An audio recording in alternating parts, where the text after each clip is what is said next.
A very good morning everyone.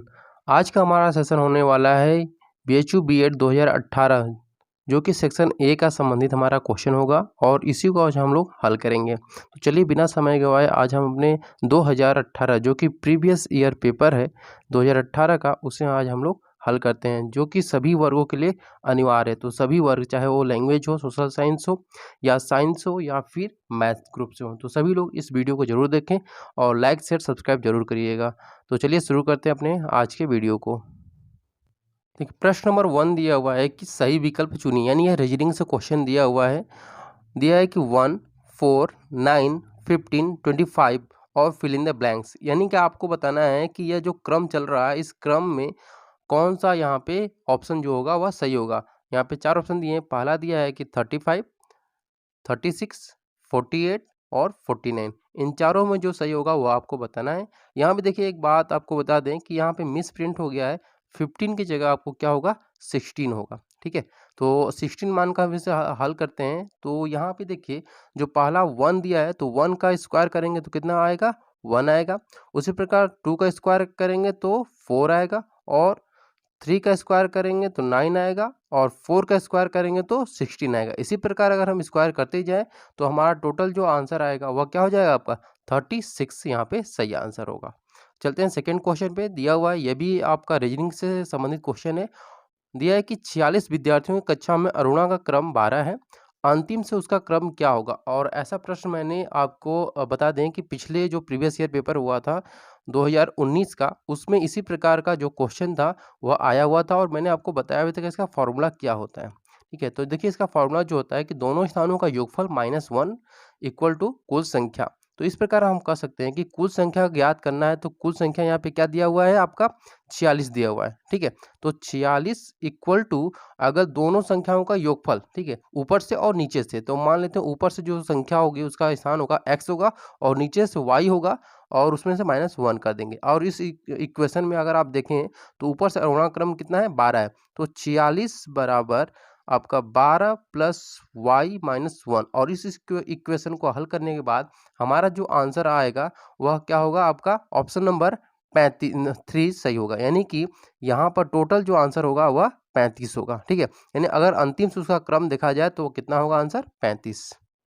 Question number 3 दिया हुआ है कि यदि रमन श्याम के दक्षिण में है और मोहन श्याम के पूर्व में है तो रमन मोहन की अपेक्षा किस दिशा में है। तो पहले आपको यहाँ पे एक दिशा बता दें कि क्या होता है, कैसा दिशा होता है। यहाँ पे सबसे ऊपर क्या होता है, आपका नॉर्थ होता है। ठीक है, फिर नीचे क्या होता है, साउथ, और यहाँ पे ईस्ट हो गया, और ये क्या हो गया, आपका वेस्ट हो गया। ठीक है, तो यहाँ पे बोल रहा क्या है कि रमन श्याम के दक्षिण में है। ठीक है, तो यहाँ पे रमन क्या हो गया, वेस्ट में हो गया। ठीक है, और यहाँ पर श्याम क्या होगा, ईस्ट में हो गया। ठीक है, श्याम, और श्याम के क्या है, यहाँ पे दिया है कि मोहन श्याम के पूरब में, तो इसका पूरब क्या होगा, यहाँ पर होगा। ठीक है, यानी मोहन का। तो इस प्रकार से हम लोग कह सकते हैं कि जो यहाँ पे प्रश्न पूछा है कि रमन मोहन की अपेक्षा किस दिशा में है, तो इन दोनों के बीच में है। ठीक है, तो यहाँ पे सही आंसर क्या होगा, वेस्ट और साउथ यहाँ पे सही होगा। ठीक है, तो इस प्रकार से हमारा सॉरी वेस्ट और पश्चिम, तो दक्षिण और पश्चिम में वह है। ठीक है, तो इस प्रकार से हमारा जो सही आंसर होगा वो होगा ऑप्शन नंबर 4 सही है। अब देखिए प्रश्न दिया हुआ है कि 6 व्यक्ति A B C D E और एफ, यहाँ पे 6 व्यक्ति हैं, एफ तक, ए से लेकर एफ तक, और सी एफ की बहन है, बी ई के पति का भाई है, डी ए का पिता है और एफ जो है वह दादा है, एफ का दादा है। ठीक है, तो समूह में 2 पिता, 3 भाई और 1 माँ है। तो प्रश्न 4 और 5 को उत्तर दीजिए। आपको यहाँ पे 4 और 5 जो है इसका आपको आंसर देना है। पहला पूछा है कि माता इसमें कौन है। ये जो आपको प्रश्न पूछा है इसमें आपको बताना है कि माता कौन है। तो सही इसका आंसर होगा ई। ई क्या यहाँ पर है, माता है। और ई का पति कौन, अगर ई माता है तो ई का पति कौन है। ठीक है, तो ई का जो पति होगा वह होगा आपका यहाँ पर ए क्या है, यहाँ पर पति होगा। ठीक है, प्रश्न नंबर 6 पे आते हैं। दिया हुआ है कि महामना मालवीय को किस वर्ष भारत रत्न दिया गया। तो पहले आपको बता दें कि महामना मदन मोहन मालवीय इनका पूरा नाम है और यह कौन है, तो यह बीएचयू के संस्थापक हैं, यानी फाउंडर हैं। ठीक है, इनको भारत रत्न मरणोपरांत दिया गया, यानी इनके देहांत के बाद इनको भारत रत्न दिया गया। और भारत रत्न भारत सरकार ने कब दिया, तो ये भी बता दिया आपको कि इनको भारत रत्न अटल बिहारी वाजपेयी के साथ दिया गया था। ठीक है। और अटल बिहारी वाजपेयी के साथ जब इनको दिया गया था, और यह वर्ष था 2014 का। यानी इस प्रकार आपका ऑप्शन जो होगा सही, वह ऑप्शन नंबर 1 सही होगा। ठीक है। अब प्रश्न नंबर 7 पे आते हैं कि दिया है कि शिकागो व्याख्यानों के 125वें वर्ष से कौन संबंधित है। तो देखिए, शिकागो व्याख्यान कौन दिया था, आपको पता ही है कि स्वामी विवेकानंद जी ने दिया था। तो इसका आंसर ये होगा सही।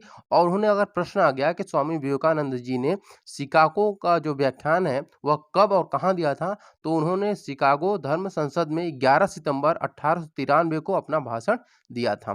ठीक है। अब आते हैं प्रश्न नंबर 8 पर। दिया है कि ऑपरेशन इंद्रधनुष किससे संबंधित है। तो यहाँ पे आपको बता दें, 4 ऑप्शन दिए हैं: टीकाकरण, एलपीजी, गरीबी निवारण और बैंकिंग। तो जो सही आंसर होगा वह होगा आपका ऑप्शन नंबर 1, यानी कि टीकाकरण से संबंधित है।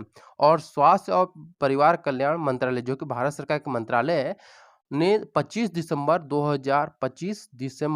2014, ठीक है, 2014 को उन्होंने इसकी शुरुआत किया था।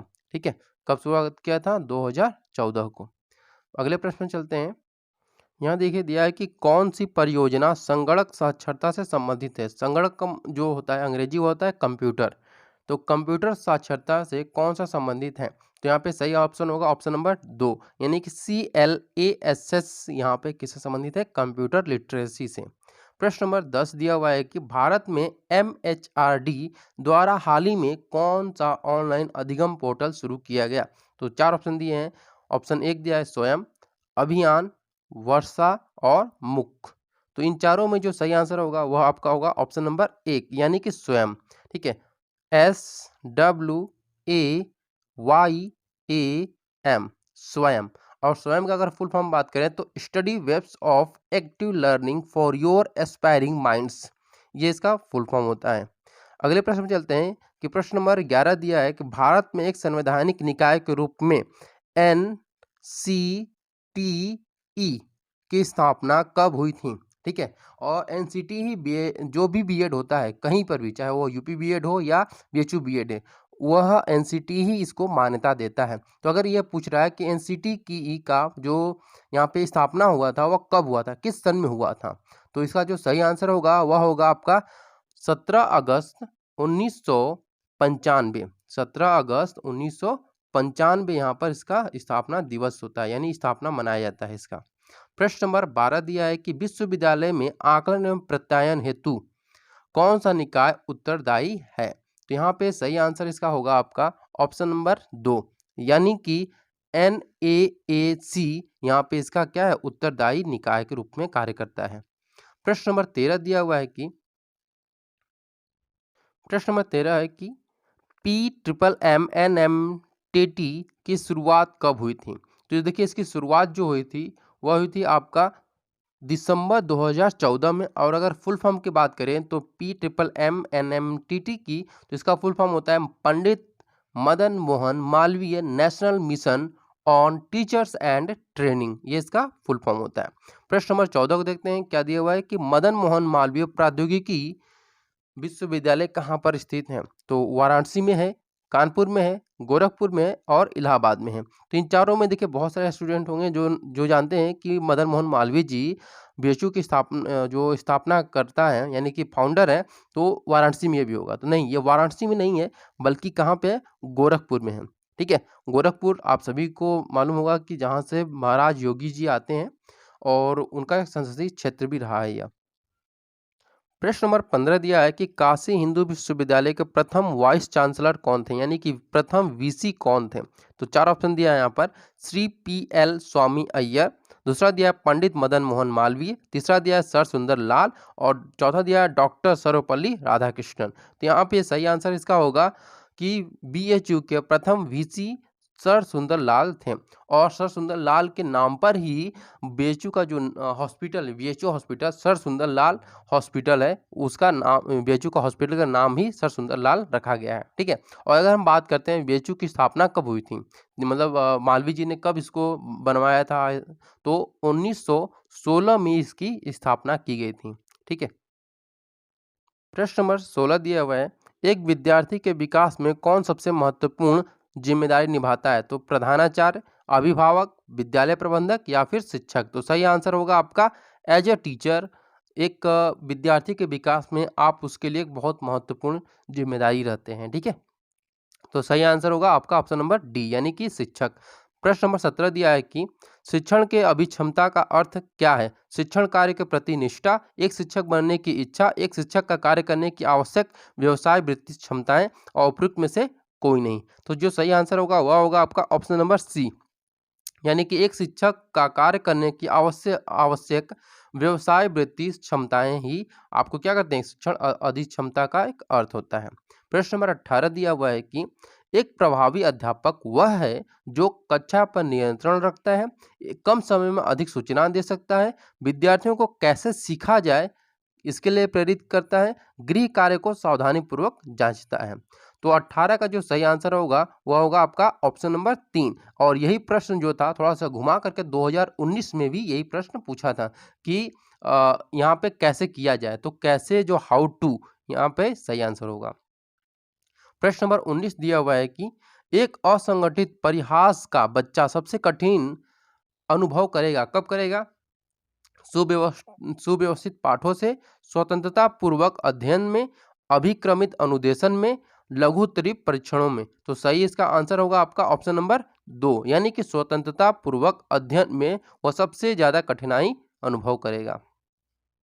प्रश्न नंबर 20 दिया हुआ है कि शिक्षण का प्रमुख लक्ष्य है यानी टीचिंग का एक प्रमुख टारगेट क्या है? तार्किक शक्ति का विकास करना, चिंतन शक्ति का विकास करना, दोनों, एक और दो दोनों, केवल सूचना देना। तो सही आंसर होगा आपका ऑप्शन नंबर 3 यानी कि दोनों, तार्किक शक्ति का विकास करना और चिंतन शक्ति का विकास करना यहाँ पर एक टीचिंग का प्रथम लक्ष्य भी होना चाहिए। प्रश्न नंबर 21 दिया हुआ है, एक अध्यापक केंद्रित प्रधान कक्षा में विद्यार्थी प्रायः क्या बन जाते हैं? सक्रिय अभिगमकर्ता, निष्क्रिय अभिगमकर्ता, दक्ष अभिगमकर्ता, आत्मनिर्भर अधिगमकर्ता। तो यहाँ पे जो सही आंसर होगा वह होगा आपका ऑप्शन नंबर 2 यानी कि निष्क्रिय अभिगमकर्ता। इसीलिए देखिए आप लोग स्कूलों में देखते भी होंगे कि प्रत्येक क्लास में एक मॉनिटर होते हैं और एक वॉइस मॉनिटर होते हैं, ताकि जो सक्रिय अभिगमकर्ता का जो स्वरूप है वह बना रहे। प्रश्न नंबर 22 है कि भाषा सीखने की एक प्रभावशाली विधि क्या है? पढ़ना, सुनना, लिखना, पढ़ना, सुनना, लिखना और बोलना। तो 22 का जो सही आंसर होगा आपका ऑप्शन नंबर 4 यानी कि भाषा सीखने की एक प्रभावशाली जो विधि है वह है कि पढ़ना, लिखना, सीखना, बोलना, ये सारी चीजें। प्रश्न नंबर 23 है, मूल्यों को सिखाया नहीं बल्कि ग्रहण किया जाता है, तो भावी नागरिकों में मूल्यों का विकास कैसे किया जा सकता है? तो 4 ऑप्शन दिए हैं, शिक्षण द्वारा, निर्देशन और परामर्श द्वारा, कठोर अनुशासन द्वारा, मूल्यों के अनुपालन द्वारा। तो इन चारों में जो सही आंसर होगा आपका ऑप्शन नंबर 2 यानी कि निर्देशन और परामर्श द्वारा क्या किया जाता है? मूल्यों को सिखाया नहीं बल्कि ग्रहण किया जाता है। तो भावी नागरिकों में मूल्यों का विकास किसके द्वारा होगा? निर्देशन और परामर्श द्वारा होगा। प्रश्न नंबर 24 दिया हुआ है कि एक प्रश्न पत्र का निर्माण करते समय आप क्या ध्यान देंगे? एज ए टीचर आप अगर सोच रहे हैं, अगर प्राइवेट स्कूल में भी आप पढ़ा रहे हैं तो आप क्या सोचेंगे? विषय वस्तु पर ध्यान देंगे, प्रश्नों के वितरण पर ध्यान देंगे, प्रश्नों के निर्माण पर, या फिर प्रश्न पत्र की अवधि पर ज़्यादा ध्यान देंगे? तो इसका जो सही आंसर होगा वह होगा आपका कि प्रश्नों के निर्माण पर ज़्यादा ध्यान देंगे कि प्रश्न का जो लेवल वो कैसा होना चाहिए, क्योंकि अगर क्लास 5 का स्टूडेंट है और क्लास 8 का आप लेवल दे देंगे तो वह नहीं सॉल्व कर पाएगा। तो इसी प्रकार से आपको प्रश्नों का जो लेवल होता है, जो निर्माण होता है, वह ध्यान देना बहुत आवश्यक होता है। प्रश्न नंबर 25 है कि एक प्रभावी अध्यापक वह है जिसका कक्षा पर नियंत्रण होता है, जो सीमित समय में अधिक सूचना दे सकता है, जो विद्यार्थियों को कैसे सीखा जाए इसके लिए प्रेरित करता है, जो गृह कार्य को सावधानीपूर्वक जांचता है। देखिए ये क्वेश्चन दोबारा पूछ दिया था उसी एग्जाम में, तो इसका जो सही आंसर आपको बताया भी गया था कि, तो आप लोग समझ जाइए कि कौन सा सही आंसर होगा। तो यहाँ पे सही आंसर होगा जो विद्यार्थियों को कैसे सिखाया जाए ये करें। ठीक है, प्रश्न नंबर 26 दिया हुआ है, यहाँ पर रीजनिंग का क्वेश्चन पूछा है कि यदि पीले को नीला कहा जाता है, नीले को लाल कहा जाता है, लाल को गुलाबी कहा जाता है और गुलाबी को काला कहा जाता है, तो काले को नीला कहा जाता है, तो यहाँ पे आपको पूछ रहा है कि रक्त का रंग क्या होगा? रक्त का रंग क्या होता है? लाल होता है। लेकिन यहाँ पे देखिए कि बोल रहा है कि लाल को क्या बोला जाता है? गुलाबी। तो यहाँ पे जो सही आंसर होगा वह क्या होगा आपका? ऑप्शन नंबर 2 यानी कि गुलाबी कहा जाता है। ठीक है, प्रश्न नंबर 27 दिया हुआ है कि एक निश्चित सांकेतिक भाषा में कैट को DDY लिखा जाता है, कैट को क्या लिखा जाता है, डी डी वाई। तो पहले इसको हल कर लेते हैं, डी डी वाई कहा जाता है। तो देखिए यहाँ पर जब कैट को डी डी वाई लिखा जाता है तो यहाँ पे सी के बाद कितना आता है, एक जोड़ देंगे तो कितना हो जाएगा, डी हो जाएगा, एक जोड़ेंगे। फिर अगर इसमें 3 जोड़ देंगे तो ए के बाद डी आ जाएगा, फिर टी में 5 जोड़ देंगे तो वाई आ जाएगा, ठीक है। यानी कि 1 3 5। तो इसी प्रकार से क्या करेंगे हम लोग कि जो बिग दिया हुआ है BIG, तो इसमें अगर पहले में 1 जोड़ते हैं तो सी हो जाएगा, इसमें 3 जोड़ेंगे तो एल हो जाएगा, इसमें 5 जोड़ेंगे तो फिर एल हो जाएगा, यानी कि CLLL। तो यहाँ पे कौन सा ऑप्शन सही होगा, CLLL। तो ऑप्शन नंबर 3 यहाँ पर सही होगा। प्रश्न नंबर 28 दिया हुआ है कि घड़ी समय में बताती है, तो थर्मामीटर क्या बताता है, उष्ण बताएगा, विकिरण बताएगा, ऊर्जा बताएगा या फिर तापक्रम। तो सही आंसर होगा आपका ऑप्शन नंबर डी, यानी कि तापक्रम बताएगा। प्रश्न नंबर 29 दिया हुआ है कि गन बंदूक, यानी कि अगर बंदूक में बुलेट होती है तो चिमनी में क्या होगा, जमीन होगा, धुआं होगा, घर होगा या फिर छत होगा। तो सही आंसर होगा आपका धुआं, यानी कि चिमनी, जो भट्टा आप लोग जानते होंगे, तो जहाँ पे ईंट मतलब पकाई जाती है, कच्ची मिट्टी से बनाई गई ईंट, वहाँ पे चिमनी में ईंट पकाई जाती है और वहाँ से क्या निकलता है, धुआं निकलता है। प्रश्न नंबर 30 फिर से रीजनिंग का क्वेश्चन कि प्रश्नवाचक चिन्हों के मान बताइए, CZFXIVLTO, फिर क्वेश्चन मार्क, फिर क्वेश्चन मार्क। यहाँ पे देखिए C और F, इसमें क्या है कि +3 करेंगे तो क्या आ जाएगा, CDEF आ जाएगा। फिर F और I में फिर से 3 करेंगे तो आ जाएगा I, फिर I और L में करेंगे, ठीक है, तो क्या आ जाएगा +3। फिर L और O में करेंगे +3 तो क्या आ जाएगा O, और अगर O में 3 जोड़ देते हैं तो क्या आ जाएगा आपका R आ जाएगा, क्या आ जाएगा R यहाँ पर आ जाएगा, ठीक है। तो यहाँ पे पहला क्या हो जाएगा, आखिरी वाला R। अब ये इसका निकालते हैं पहला वाला।